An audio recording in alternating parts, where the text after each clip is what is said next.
La colère continue de gronder, partout en France. Depuis qu'Elisabeth Borne a actionné l'article 49.3 de la Constitution pour faire adopter en force le texte de loi sur la réforme des retraites, à l'Assemblée, de plus en plus de personnalités publiques prennent la parole pour dénoncer l'irresponsabilité du gouvernement. Sur Mediapart le 18 mars, l'écrivain Nicolas Mathieu a couché sa déception dans une chronique incendiaire intitulée « Savez-vous quelle réserve de rage vous venez de libérer ?» Invité de BFM TV ce lundi 20 mars, Bruno Le Maire lui a sèchement répondu. « Je n'aime pas ce procès que l'on fait aux ministres, aux députés de la majorité, en méconnaissance du peuple.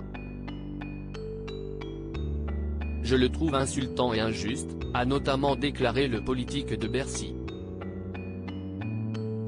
Agacé par les propos méprisants du prix Goncourt 2018, Bruno Le Maire a mis en avant sa parfaite connaissance des Français, de leurs besoins, grâce à ses expériences d'élu.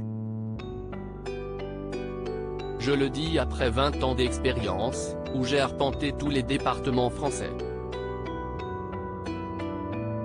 Je suis allé, comme ministre de l'Agriculture, à la rencontre de tous nos compatriotes les plus modestes, délaissés, en difficulté, a-t-il soutenu, montant peu à peu dans les tours, visiblement blessé par les critiques de l'écrivain. Si je fais de la politique, si est d'abord pour eux. Et si je veux une réforme des retraites, si est d'abord pour eux, a-t-il conclu, une vive émotion dans la voix.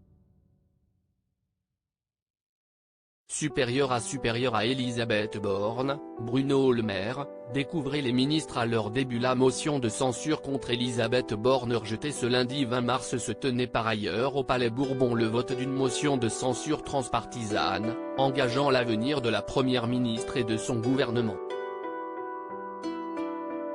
À 9 voix près, la motion a été rejetée.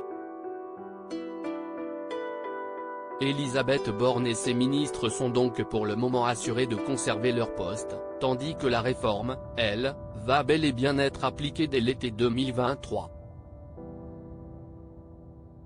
Une nouvelle qui réjouit sans aucun doute l'occupante de Matignon, dont le discours a été vivement contesté à l'Assemblée nationale, le 16 mars dernier. Après coup, l'émotion aurait submergé le bras droit du président de la République qui, retiré auprès des élus de son camp, aurait laissé s'échapper quelques larmes. Crédit photo, capture d'écran BFM TV.